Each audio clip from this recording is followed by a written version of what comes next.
हमारी आज की कहानी हमारे साथ शेयर की है दिल्ली से समर जी ने। समर जी, आपका बहुत बहुत धन्यवाद। ये घटना समर जी के मौसा जी के साथ घटी थी, तो अब इस कहानी को सुनते हैं समर जी की जुबानी।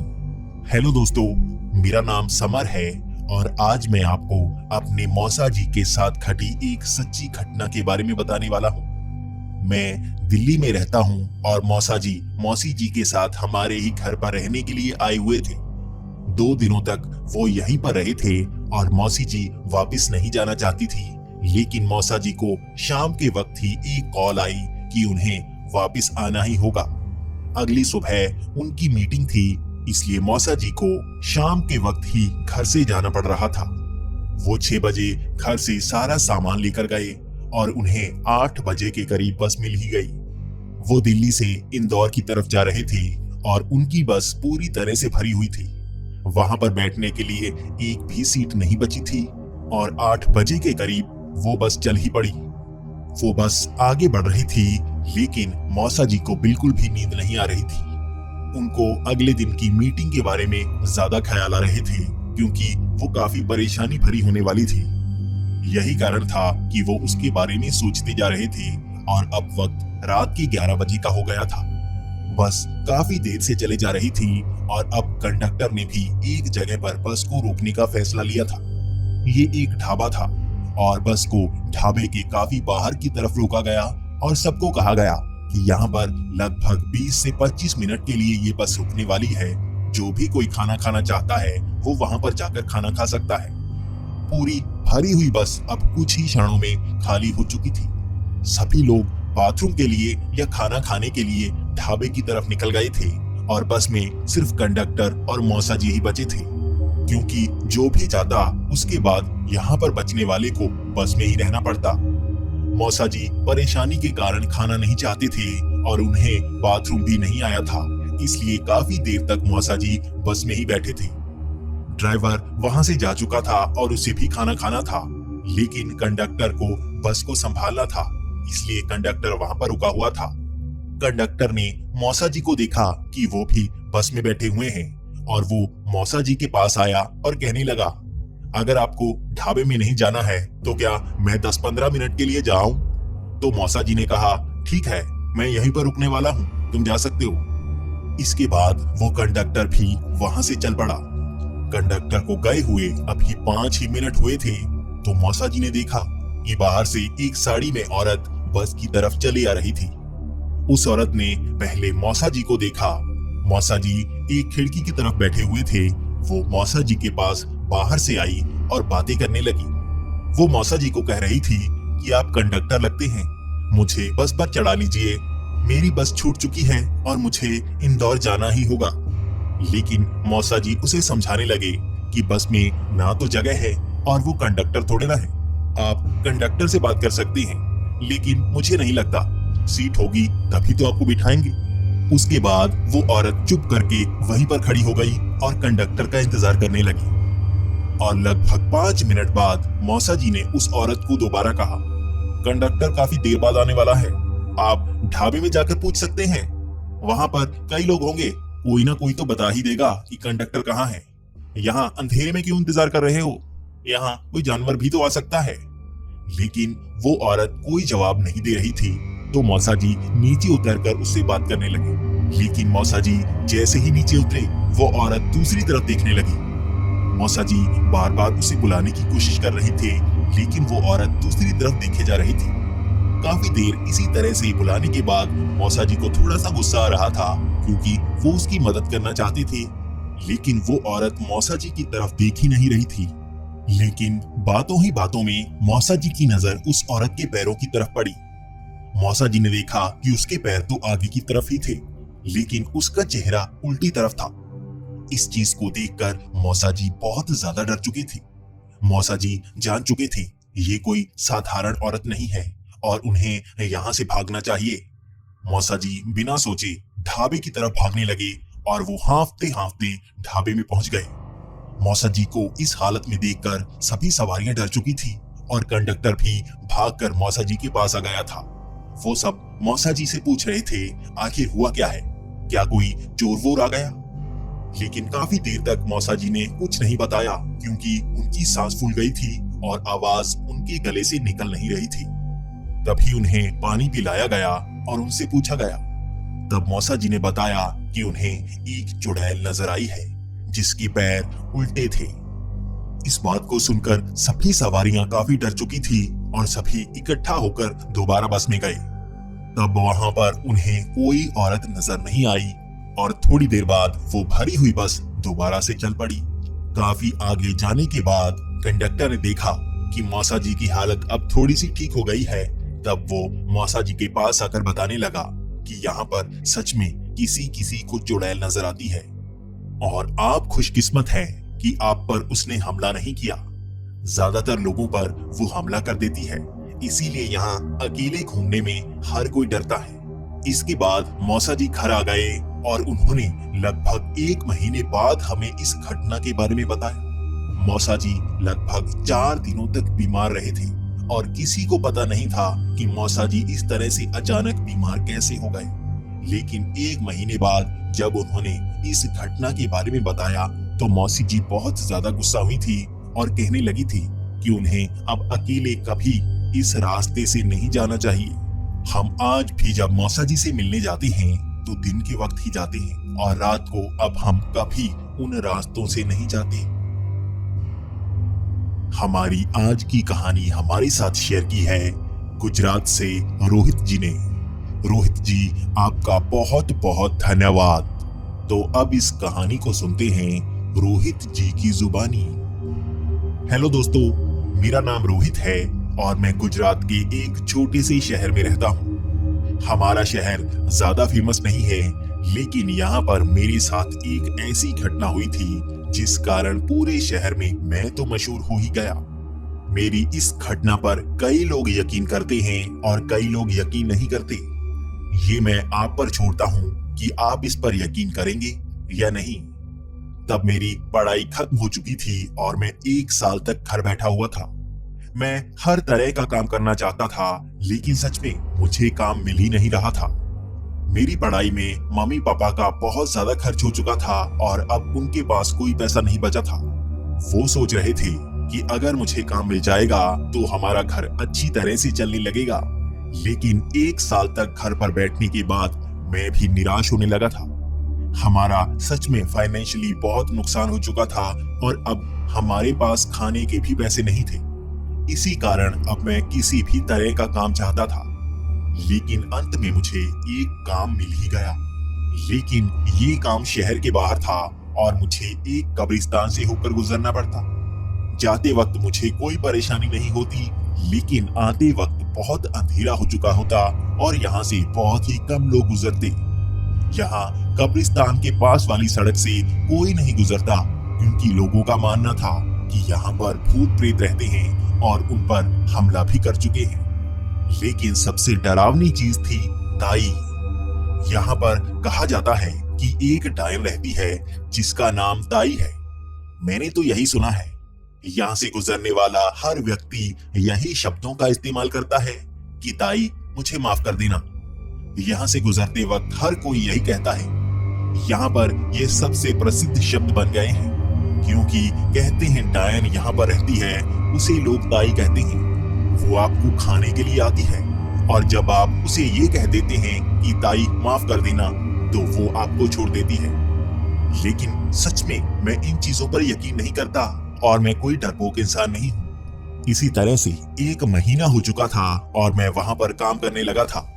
आते वक्त मुझे काफी अंधेरा हो जाता और 1 महीने तक मुझे किसी भी तरह की कोई परेशानी का सामना नहीं करना पड़ा। मैं रात के वक्त इसी रोड से जाता और मुझे तो कोई भूत प्रेत नजर नहीं आता और ना ही वो डायन ताई नजर आई। लेकिन मुझे अब काम में थोड़ी सी परेशानी होने लगी थी। काम में इतना ज्यादा स्ट्रेस था कि मैं अब बहुत ज्यादा गुस्सा होने लगा था। आज ऐसा ही मौका था। काम काफी ज्यादा था, इसलिए मुझे बहुत ज्यादा गुस्सा आ रहा था। मेरा काम खत्म हुआ ही नहीं और मुझे मैनेजर ने बहुत सारी खरी खोटी सुना दी। आते वक्त मैं बहुत ज्यादा गुस्से में था और इसी कब्रिस्तान के आगे से गुजर रहा था। मुझे इतना ज्यादा गुस्सा था कि मैं ये कहना नहीं चाहता था कि ताई माफ कर देना। बल्कि मैं गुस्से में कहने लगा, भाड़ में जाए ताई, भाड़ में जाए ताई। और मैं ये ऊंची ऊंची आवाज में कह रहा था ताकि हर कोई सुन सके। मुझे गुस्सा था ही इतना ज्यादा कि मैं परेशान हो चुका था। लेकिन वहां पर मुझे कोई नजर नहीं आया और मैं कब्रिस्तान से लगभग आगे निकलने ही वाला था, तभी मुझे लगा जैसे किसी ने एक हाथ मेरे कंधे पर रखा हो। मैं पीछे बड़े ही गुस्से में देख रहा था, लेकिन जैसे ही मैं पीछे मुड़ा मुझे कोई नजर नहीं आया। तभी मेरी जैसे सांस सी रुकने लगी। किसी ने मेरे कंधे पर हाथ रखा था, लेकिन पीछे कोई है ही नहीं। मैं भूत प्रेत पर यकीन नहीं करता, लेकिन आज किसी ने तो कंधे पर हाथ रखा था और इस चीज ने मुझे अंदर तक डरा दिया। मैं अब भागकर वहां से निकलना चाहता था, लेकिन मैंने जैसे ही आगे मुंह किया मुझे लगा किसी ने सच में दोबारा कंधे पर हाथ रखा और मुझे रोकने की कोशिश की। मैं भागकर वहां से निकलना चाहता था, लेकिन जैसे किसी ने मेरी टांग भी पकड़ ली हो और मैं नीचे गिर गया। उसके बाद जैसे किसी के दांत या नाखून मेरे कंधे के अंदर गड़ गए और मेरे कंधे से खून निकलने लगा। मैं हर चीज को याद कर रहा था और मुझे वहां पर कोई नजर नहीं आ रहा था। इसी कारण तो मैं डर रहा था। आखिर कोई नजर तो आना चाहिए जिससे मैं बच सकूं। मेरे मन में बहुत ही डरावने से ख्याल आ रही थी और मैं जान गया था यकीनन ये वही थी, डायन ताई। अब मैं बार बार यही कह रहा था, ताई माफ करना, ताई माफ कर दे। लेकिन वो जैसे मुझे खरोंचती जा रही थी और मेरे पूरे कंधे से खून निकलता जा रहा था। मैं समझ नहीं पा रहा था कि क्या करूं। मुझे पता था कि वो जरूर ही मुझे खा जाएगी। यहाँ पर यही तो कहा जाता है, डायन ताई हर उसको खा जाती है जो उससे माफी नहीं मांगता। कहते थे कि वो एक जमाने में भूखी औरत हुआ करती थी जिसे कोई खाने को नहीं देता था और वो डायन बन गई। जो भी इस कब्रिस्तान से निकलता वो उसे मारकर खा जाती और अब इसी कारण उससे बचते हुए हर कोई ताई माफ करना कहकर निकल जाते। आज मैं फंस चुका था। मौत बिल्कुल मेरे सामने थी और मैं डरा घबराया हुआ ये सोच रहा था कि बचूं कैसे। तभी मेरे मन में एक ख्याल आया। मेरे बैग में चावलों का एक डब्बा पड़ा था। आज दोपहर को मैं इतना ज्यादा गुस्सा था कि मैंने खाना नहीं खाया था। मैंने वो डब्बा अपने बैग से निकाला और चावल वहां पर बिखेर दिए। तब मैं यही कहने लगा, ताई इसे खा ले, मैं तेरे लिए खाना लेके आया हूँ। मेरी जबान थरथरा रही थी, लेकिन मैं किसी तरह से उससे बचना चाहता था। ये बेवकूफी वाली बात थी कि मैं इस तरह से चावल देकर अपनी जान बचाना चाहता था, लेकिन सच में ये काम कर गया। जैसे ही वहां पर चावल बिखरे, उसने जैसे मुझे छोड़ दिया हो। मेरे कंधे पर हो रहा दर्द भी कम हो चुका था। अब सिर्फ खून निकलने का दर्द था और मैं वहां से उठा और तेजी से भागने लगा। वो डिब्बा मेरा वहीं पर रह गया, लेकिन मेरी जान बच गई थी। मैं भागता हुआ वहां से निकल पड़ा और जब तक घर नहीं आए मैं रुका नहीं। मेरी सांस फूल गई थी और मैंने आगे कुछ लोगों को देखा और मैं भागकर उनसे लिपट गया। मेरे कंधे से निकल रहा खून देखकर वो भी घबरा गए थे और उन्होंने एम्बुलेंस को भी बुलाया और वहां पर पुलिस को भी बुलाया। अस्पताल में मुझसे पुलिस वाले पूछ रहे थे आखिर मेरे साथ हुआ क्या है। वो लोग भी वहीं पर खड़े थे। वहां पर 15 से 20 लोगों की भीड़ थी और जैसे ही मैंने उन सबको ये बात बतानी चाही, कोई भी मेरी बात पर यकीन नहीं कर पा रहा था। हर कोई यही कह रहा था कि चावल दिखाकर तुम बच नहीं सकते। डायन ताई किसी को छोड़ती नहीं। लेकिन सच में मैं बच चुका था। इसके बाद वहां यही कहानी सुनाई जाने लगी कि कोई ना कोई सामान अगर खाने का वहां रख दिया जाए तो डायन ताई किसी को नुकसान नहीं पहुंचाती। आज भी मेरे शहर में मेरी कहानी सुनाई जाती है और अब उस कब्रिस्तान के पास से गुजरने वालों की संख्या और भी कम हो गई है। मैंने उस काम को छोड़ दिया और 6 महीने बाद मुझे नया काम मिल गया। अब मैं किसी भी बहाने से उस सड़क पर कभी नहीं जाता। मुझे हमेशा डर लगा रहता कि अब अगर मैं उस रास्ते से गया तो वो डायन ताई मुझे छोड़ने वाली नहीं। ये वक्त रात के 9 बजे का था और मुझे अंबाला ट्रेन स्टेशन से ट्रेन को पकड़ना था। मैं पहले ही काफी लेट हो चुका था, इसीलिए यहाँ भीड़ से आगे निकलना मेरे लिए काफी मुश्किल हो रहा था। मैंने ट्रेन की टिकट पहले से बुक कर रखी थी। यही मेरे लिए आसान काम था, क्योंकि भीड़ में लगकर ट्रेन टिकट लेना मेरे लिए कभी आसान नहीं रहा। मैं हमेशा ही इसी कारण ट्रेन को मिस कर जाता हूँ, लेकिन आज ऐसा नहीं होने वाला था। मैं भागता हुआ ट्रेन में पहुंचा और मैं अपनी सीट पर बैठ गया। यहाँ मैंने हेडफोन कानों पर लगाए और मैं गाने सुनने लगा। सफर थोड़ा लंबा था, इसलिए मैं गाने सुनते सुनते इस सफर को निकालना चाहता था। पूरी रात ट्रेन चलती और सुबह के वक्त ही मैं अपनी मंजिल पर पहुंच जाता। मैं यही सोचकर गाने सुनता जा रहा था। लगभग 11 बजे के करीब मुझे नींद आना शुरू हो गई। मैंने आसपास देखा, हर कोई सो ही रहा था। अब मुझे भी नींद आना शुरू हो गई थी, तो मैंने सोचा चलो सो ही जाते हैं। वैसे भी मेरे पास सामान कम था। हमेशा मुझे यही फिक्र रहती कि मेरे पास सामान है, कहीं मैं सो गया और मेरा सामान चोरी हो गया। यही डर मुझे हमेशा सताता रहता, लेकिन आज ऐसा नहीं था। शायद यही कारण था कि मुझे नींद आ गई और मैं भी सो गया। लगभग 1 बजे के करीब मेरी आंख खुली। ट्रेन एक स्टेशन पर रुक चुकी थी। बाहर धुंध ही धुंध थी और वहां कोई भी ट्रेन से उतरकर नीचे नहीं गया था। मुझे पता था यहाँ पर 10 से 15 मिनट के लिए ट्रेन रुकेगी जरूर, और वैसे भी मुझे बाथरूम जाना था।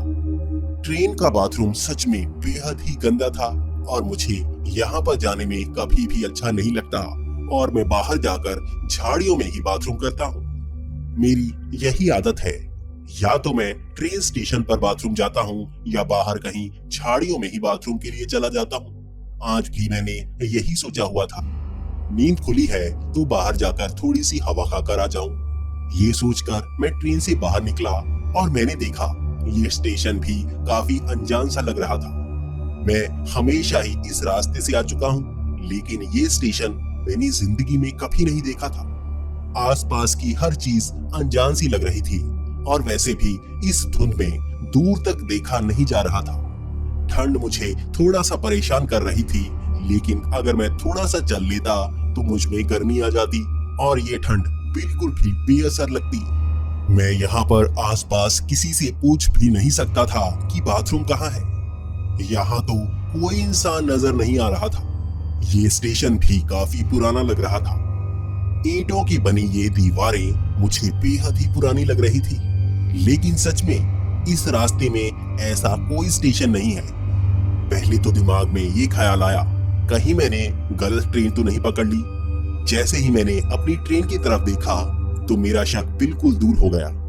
ये तो वही ट्रेन है, ये रास्ता भी वही होना चाहिए। सब लोग उसी रास्ते के लिए तो बैठे हैं। ये सोचकर मैं थोड़ा आगे की तरफ बढ़ने लगा, लेकिन सच में ये ट्रेन स्टेशन काफी बड़ा लग रहा था और धुंध में मुझे दूर तक कोई झाड़ियां या बाहर जाने का रास्ता नजर नहीं आ रहा था। मुझे बाथरूम जाना था और जगह मुझे मिल नहीं रही थी। ऐसी जगह पर अगर कोई ना मिले तो आप रास्ता नहीं ढूंढ सकते, और मैं उस ट्रेन से ज्यादा दूर नहीं जाना चाहता था। लेकिन मुझे बाथरूम लगा ही इतना जोर से था, मैंने सोचा थोड़ा आगे चल के जाता हूँ। थोड़ा सा आगे जा भी आऊं तो ट्रेन यहाँ से भागने थोड़ी ना वाली है। वैसे भी वो आवाज देगी, उससे मुझे पता चल जाएगा। मैं थोड़ा और आगे जाने लगा, लेकिन ये धुंध छटने का नाम नहीं ले रही थी और वो स्टेशन खत्म होने का नाम नहीं ले रहा था। पुराना सा स्टेशन, ना पहचान वाला। आखिर ऐसा स्टेशन इस रास्ते पर नहीं है, और यहाँ पर बाथरूम है कहाँ? ये सोचते सोचते मैं काफी आगे निकल आया था, और आगे मुझे कई लोग दिखने शुरू हो गए, लेकिन वो बेहद ही अजीब थे। उनके कपड़े जैसे बहुत ही पुराने। कुछ लोगों ने तो इतनी ठंड में धोती पहनी हुई थी और उन्होंने ऊपर स्वेटर या जैकेट तक नहीं पहनी हुई थी। उन्होंने हाथों में डंडे पकड़े हुए थे।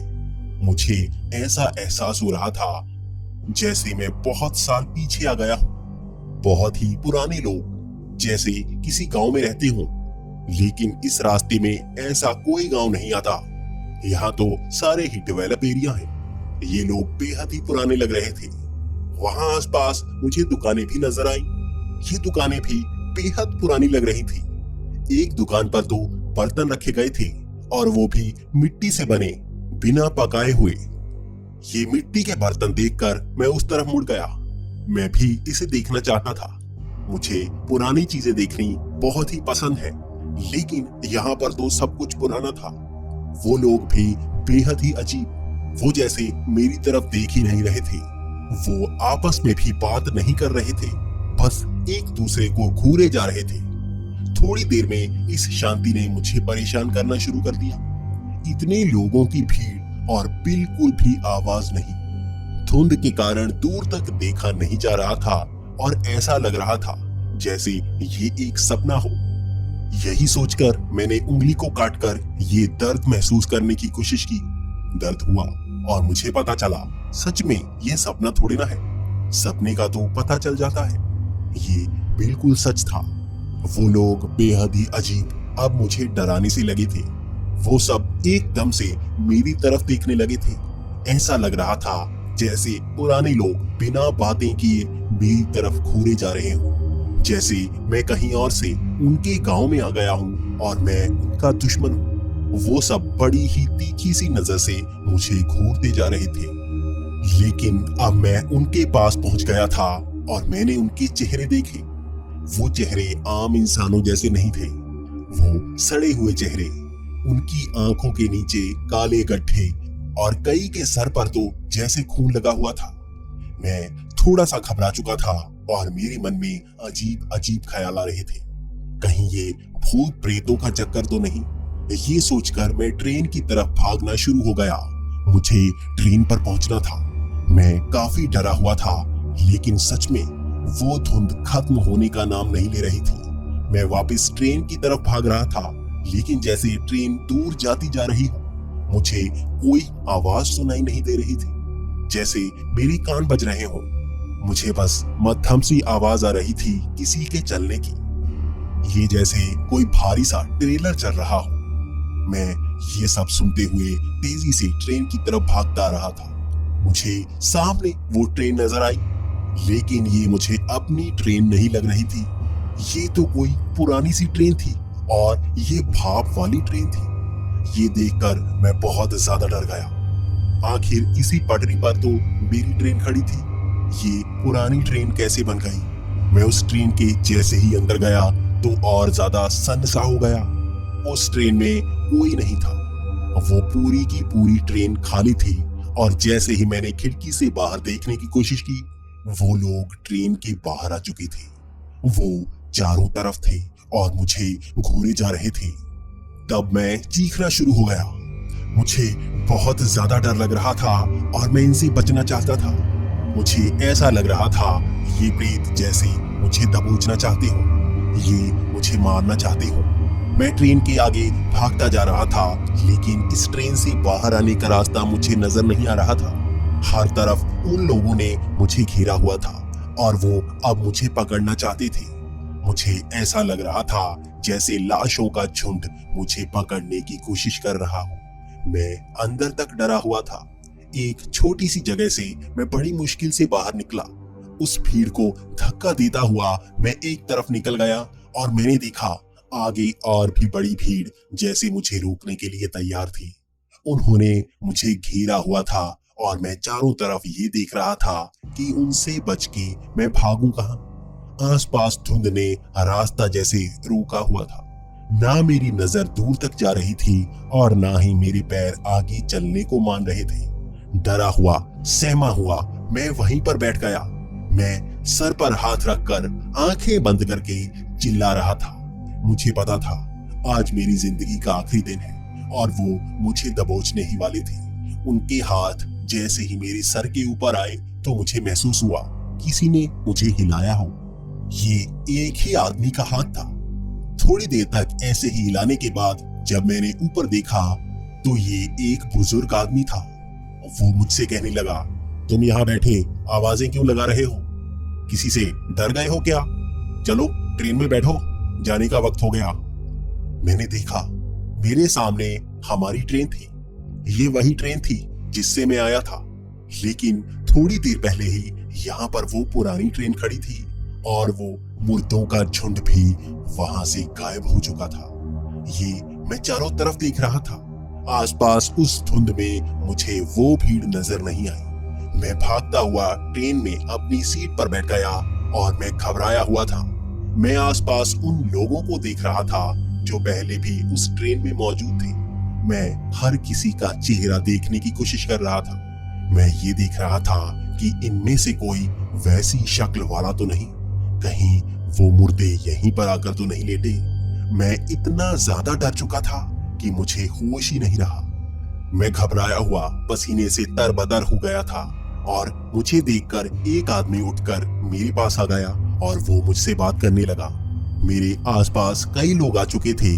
वो मुझसे घबराने का कारण पूछ रहे थे और मुझसे ये भी पूछ रहे थे कि क्या तुम ही बाहर चीखें मार रहे थे।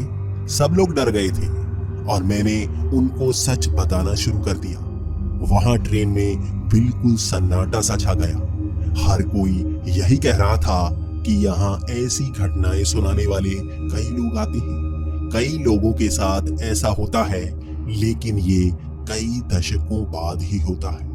किसी किसी को यहाँ ऐसे ट्रेन स्टेशन का भ्रम होता है जो मौजूद ही नहीं है। ऐसा ट्रेन स्टेशन अंग्रेजों के समय हुआ करता था और उसे जलाकर तोड़ दिया गया था। उसमें हजारों लोगों को मार दिया गया था और आज भी कुछ लोगों को वो ट्रेन स्टेशन नजर आता है और वो लोग भी नजर आते हैं। मैं ये जानता हूँ कि अगर मैं थोड़ी देर वहां पर रहता तो शायद मैं जिंदा नहीं बचता, लेकिन उन्होंने मुझे छोड़ा क्यों, ये भी मेरे लिए एक सवाल ही बन गया। हमारी आज की कहानी हमारे साथ शेयर की है विकास पासवान जी ने। विकास जी, आपका बहुत बहुत धन्यवाद। तो इस कहानी को सुनते हैं विकास जी की जुबानी। हेलो दोस्तों, मेरा नाम विकास है और ये हमारे परिवार के साथ घटी एक सच्ची घटना है। हम कानपुर में रहते हैं और ये बात 2 से 3 साल पुरानी है। तब मैं कॉलेज में पढ़ा करता था और हम किराए के मकान में रहा करते थे। मेरे पापा जी कई सालों से सरकारी नौकरी कर रहे थे और वो पैसों को जोड़कर एक जगह पर जमीन लेना चाहते थे। कानपुर के एक कोने में उन्हें एक जमीन मिल भी गई। ये जमीन बहुत ही सस्ती मिली थी, इसीलिए हम सब बहुत खुश थे।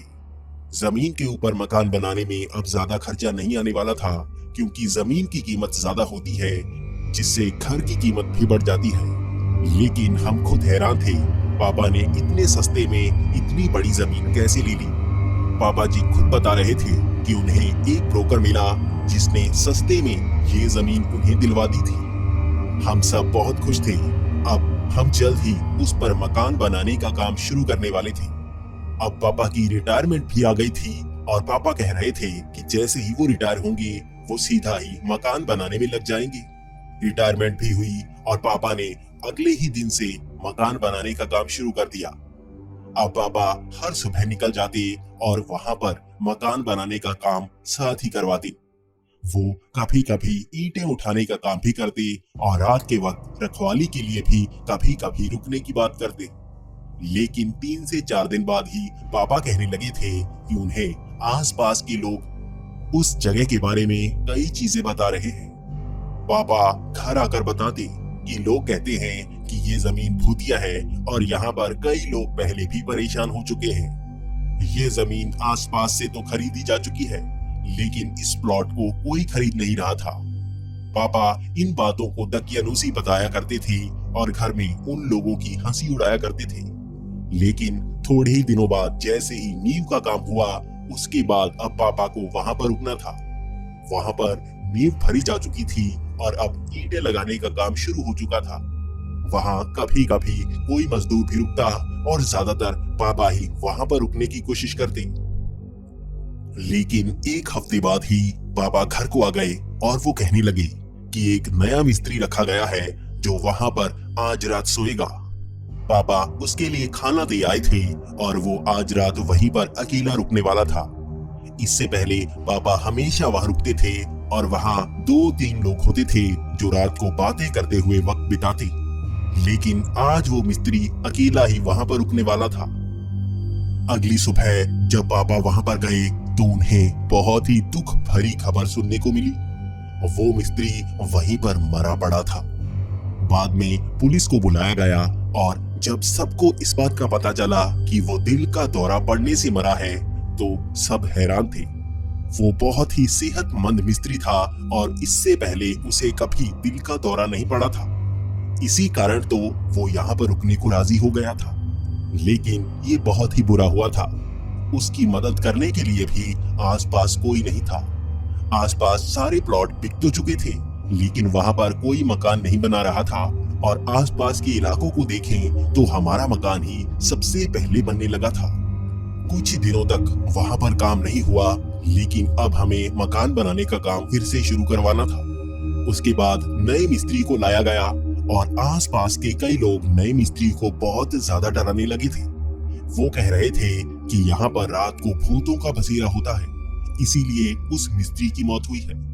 वो मिस्त्री यहाँ पर रुकने के लिए मान ही नहीं रहा था और अब पापा को ही रात को वहां पर रुकना था।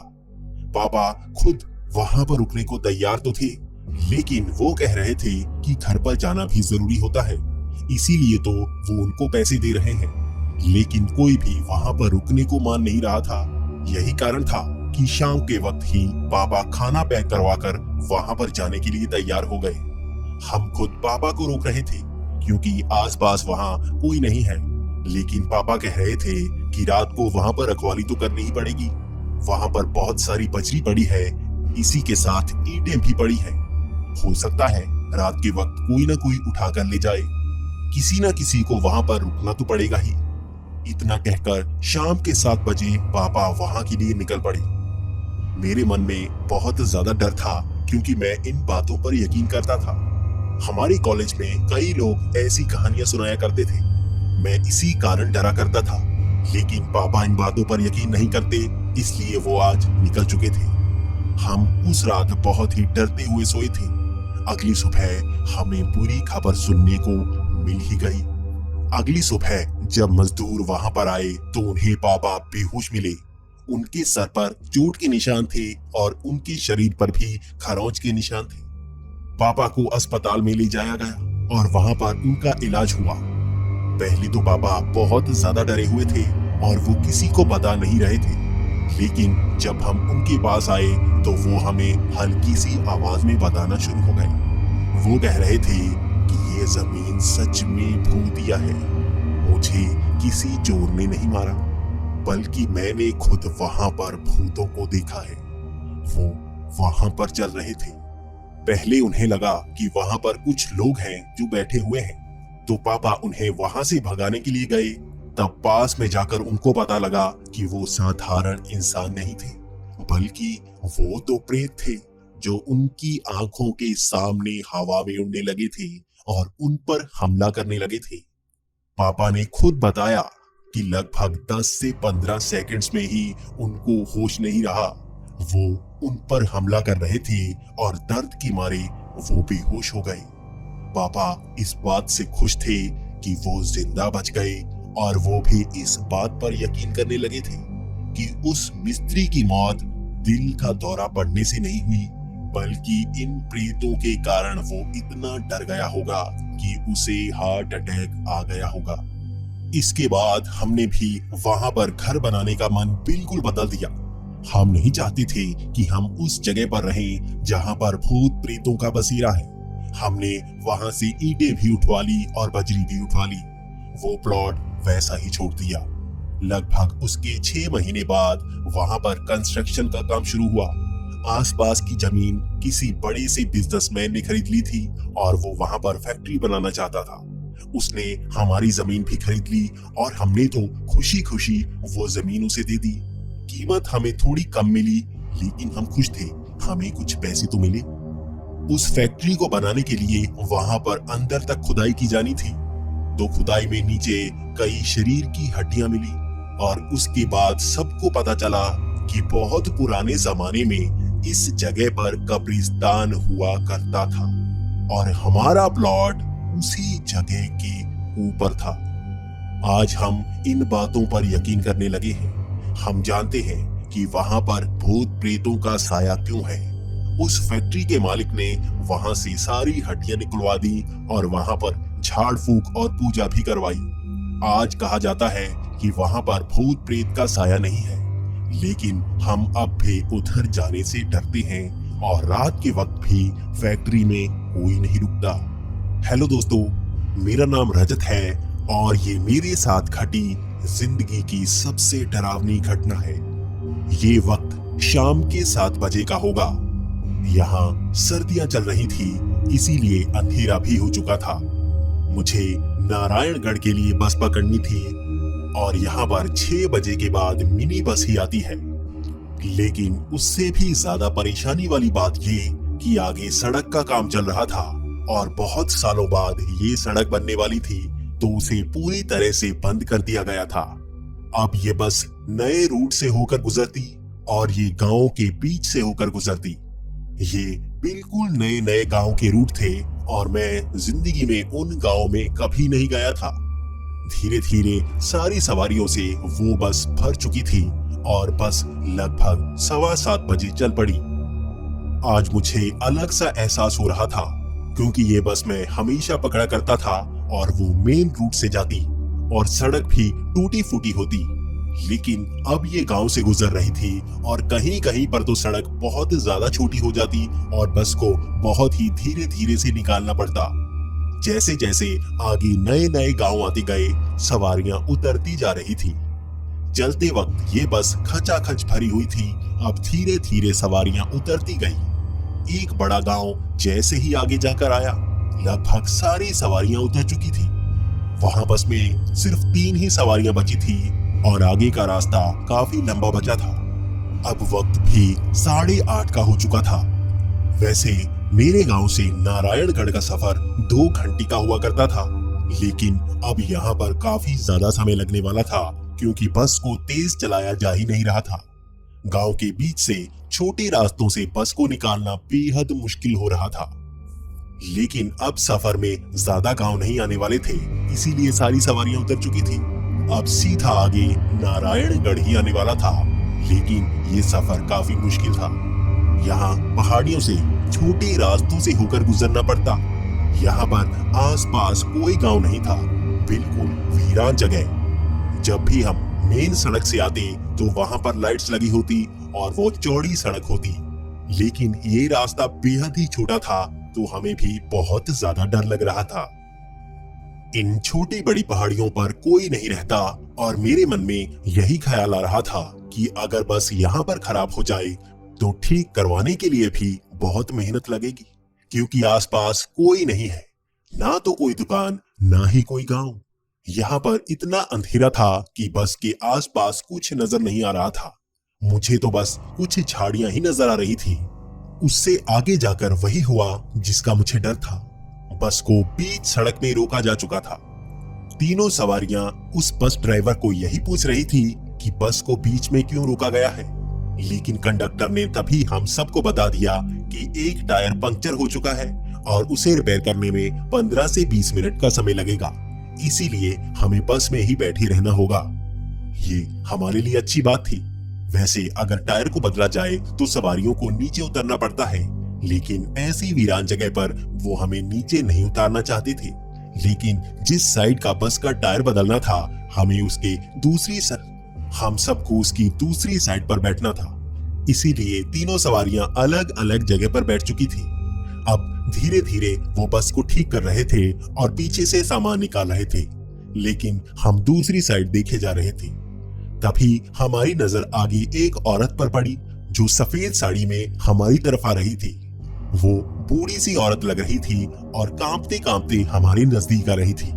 पहले तो हम थोड़ा सा डरने लगे कि इस वीरान जगह पर कौन आ सकता है, लेकिन वो सबसे पहले वाली सवारी के पास पहुंची और उससे रोटी मांगने लगी। वो बार बार कह रही थी कि बहुत समय से भूखी हूँ, कुछ खाने को दे दो, मैंने अब तक कुछ नहीं खाया है। उस बंदे को शायद तरस आ गया होगा, लेकिन उसके पास खाने के लिए कुछ नहीं था। उसके पास कुछ बिस्किट बचे थे और 2 ही बिस्किट उसने उस औरत को दे दिए और उस औरत ने उसका शुक्रिया किया और वो सीधा मेरे पास आ गई। मैं दूसरे नंबर पर बैठा था। अब वो मुझसे भी खाने के लिए कुछ मांग रही थी। वो तो कह रही थी कि अगर हमारे पास कुछ भी बचा हो जो फेंकने लायक हो वो भी दे दो, उसे बहुत ज्यादा भूख लगी है। मेरे पास सुबह की एक रोटी पड़ी थी और मैं उसे अपने साथ ही ले आया था। मैंने सोचा था रास्ते में मुझे भूख लगेगी तो मैं खा लूंगा, लेकिन मुझे उस पर तरस आ गया, इसलिए मैंने एक अचार लगाकर उसे एक रोटी दे दी। उस औरत ने मेरा भी शुक्रिया किया और वो सीधा पीछे वाली सवारी के पास पहुंच गई। वो बाहर खिड़की से ही मांग रही थी और अब वो उससे कहने लगी कि तुम भी कुछ खाने को दे दो तो मेरा अच्छा पेट भर जाएगा। लेकिन वो पीछे वाली सवारी थोड़ी खड़ूस थी। वो औरत भी बहुत ही चिड़चिड़ी लग रही थी, इसलिए वो कहने लगी कि मेरे पास कुछ नहीं है, चलो निकलो यहाँ से। वो बूढ़ी औरत बार बार उस औरत से मांग रही थी, लेकिन वो कुछ देने को तैयार नहीं थी। काफी देर तक इसी तरह से बहसबाजी चलती रही। वो बूढ़ी औरत बार बार मांग रही थी, लेकिन वो औरत दे नहीं रही थी। तो हमें भी लगने लगा कि वो बूढ़ी औरत बेवजह परेशान कर रही है, तो हम भी आगे से कहने लगे, जाने दो उसे, तुम्हें जो खाने को देना था दे दिया, अब यहाँ से चली जाओ।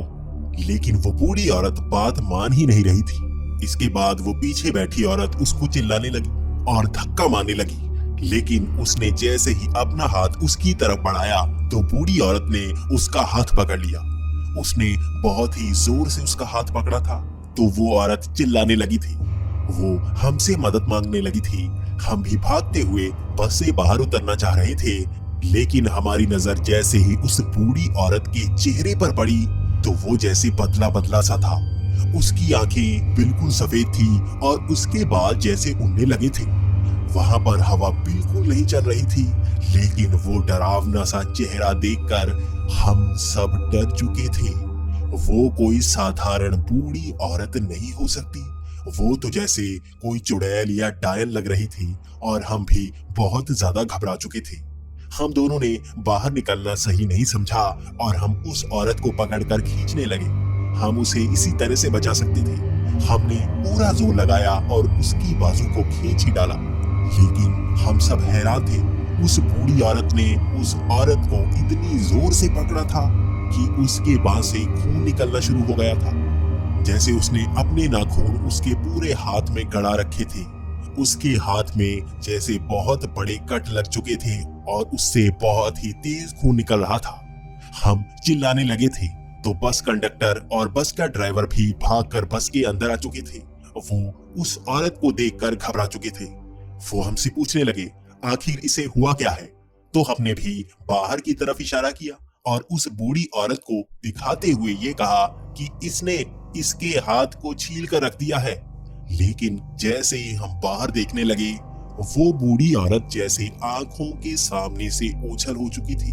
वो बस के आसपास बिल्कुल नजर नहीं आ रही थी, जबकि कुछ ही क्षण पहले तो वो बिल्कुल हमारे सामने खड़ी हुई थी।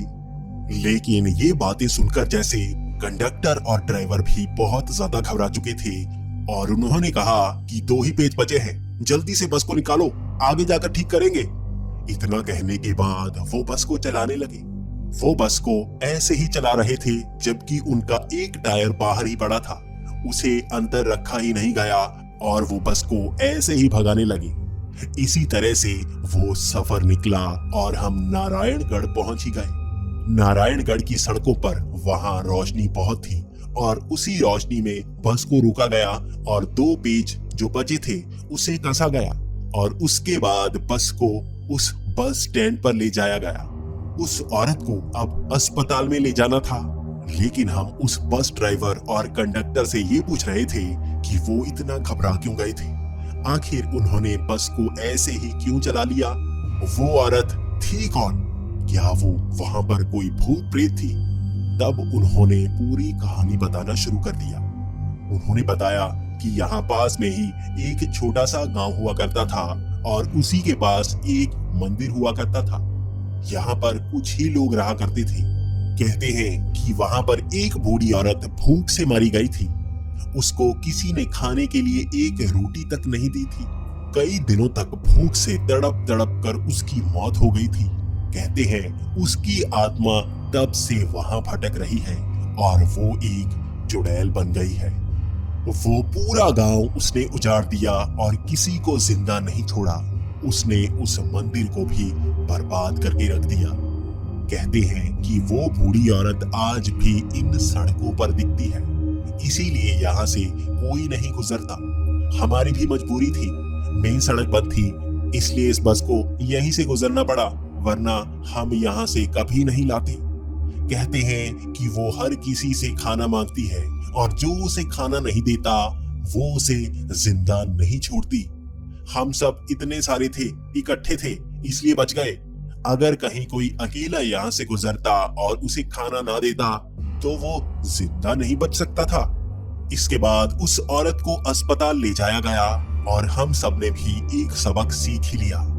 इस रास्ते से रात को गुजरना बेहद ही खतरनाक हो सकता है और मैं कभी दोबारा उस रास्ते पर नहीं गया। थोड़े ही दिनों में सड़क रिपेयर हो गई और मेन सड़क चलनी शुरू हो गई।